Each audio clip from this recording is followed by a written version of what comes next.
Hello everyone, and welcome to the first episode of Rust, Relics, and Restorations, where we take cars that nobody else wants and give them a second chance at life. And this first car that I'm driving right now is definitely no exception. This car was literally saved from being crushed. It was the next in line at the crusher. The previous owner saw it and bought it as it was waiting to be crushed. What I got here is a 1989 Ford Crown Victoria LTD Police Interceptor. It was a Washington State Patrol vehicle. That's how it started its life. It's still got almost everything. The only thing it's missing is the cage behind me. It still has the plastic seats, the push bumper on the front. In the trunk, they still have the fire extinguisher, the racks to hold stuff on the deck lid. Also has the spot for the battery in the back to jumpstart vehicles. Really awesome. I just got to get a battery for it. That's it. All the strobe lights have been disconnected. However, the light bar still works. It's been swapped out for hazard lights to make it legal in Washington State. I can't have blue or red flashing lights. So swapped them out. They're now amber and white, which makes them hazard lights. So perfectly legal. Obviously, I can't drive around with them on unless I'm actually in a hazard. So as I said, it spent the first part of its life as a Washington State Patrol vehicle. And then the new Interceptors came out, the new body style, the ugly body style. And this car was donated to a community college for a training program for all new cadets, things like that. They go through training, learn how to work the lights, the radio. I still have the hookups for the radio. It still has the megaphone on top as well, unhooked. The spotlight does work, however the bulb is burned out. So like I said, the previous owner bought it. He put these ridiculous pinstripes on it, which I don't like at all, and I will be taking off. Luckily, it comes off pretty easy with a pressure washer.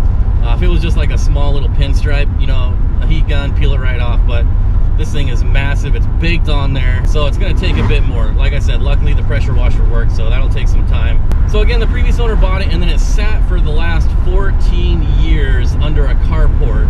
Driven every once in a while, but pretty much just sat there. I'm going to roll up the back windows and help with the road noise, maybe. There we go. It's pretty hot out. I was trying to get some sort of airflow in here, but now it's really going to get hot. But anyway, so I sat under a carport, didn't get driven much. I saw it, I had to have it. I bought it right away. I begged. They said I was like the 6th person in line. As soon as this car was listed, people from all over messaged. But luckily, I have no idea how I got so lucky, but it was only a mile away where everyone else was hours away. So they bumped me to the front of the line. I offered them a certain price, sight unseen. They took it, and boom, now it's mine. So as soon as I picked up the car, I went to adjust the rear view mirror, and it fell off.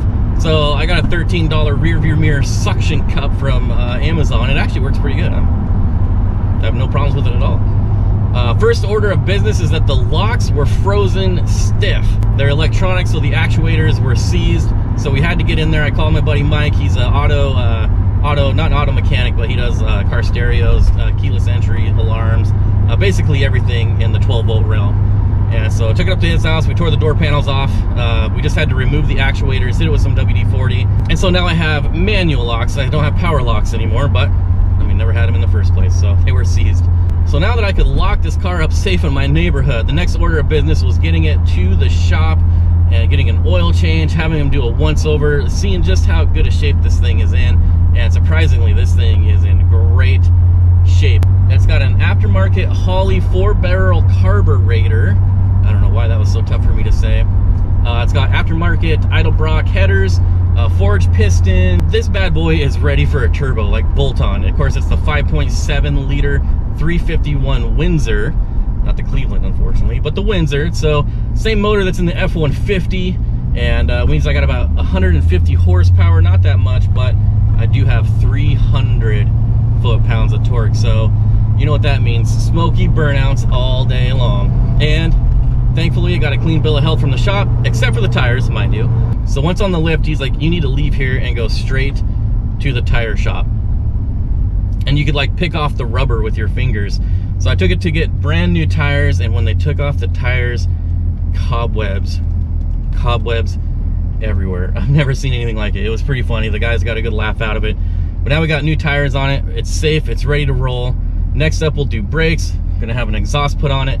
Got a lot of stuff to do to this car. It's gonna be a lot of fun. Driving this car is a ton of fun. I remember these cars as a kid, and you're basically like driving a mattress. You're on a cloud. This thing just floats everywhere. There's a little bit of slop on the steering wheel, but nothing I'm gonna worry about in a 31-year-old vehicle. This thing handles bumps, railroad tracks, speed bumps, anything, potholes, no problem. You can barely even tell they're there. It's just a smooth ride. Pretty common with all these old boat style. I mean, this is not like a 70s boat, but it's I believe with the bumper about 19 feet long. So it's a boat. It's definitely a boat, and it's just a ton of fun to drive. Went over some railroad tracks right there.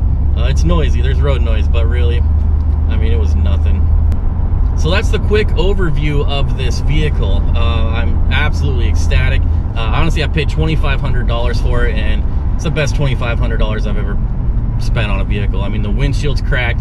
Got to get a new windshield. That's going to be expensive. I mean, there's definitely the problems, but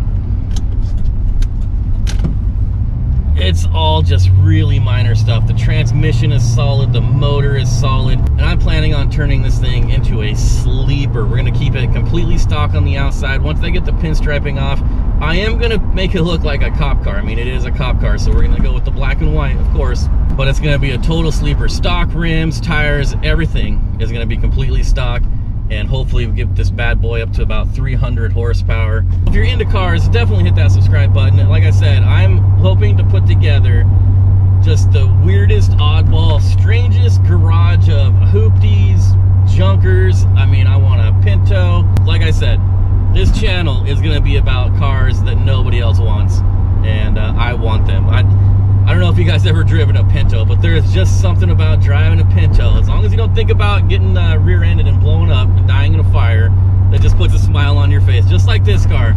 Just floats around. The seats, it's like pillow top mattress in here. You guys definitely come along for the ride. It's going to be a lot of fun. We're going to get a lot of other vehicles too. It's going to be an awesome experience, a whole lot of fun. I'm going to do as much of it by myself as I can, but I'm not a mechanic. I love cars, but I'm definitely just not mechanically inclined. Like, I mean, I could change a tire, a battery, an alternator, but slapping on turbos, things like that, that's gonna require a professional. But anyways, I could rant forever. Just hit the subscribe button and come along for the ride. It's gonna be fun.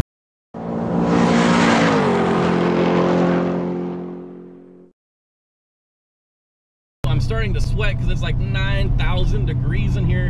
I'm wearing a hoodie like an idiot.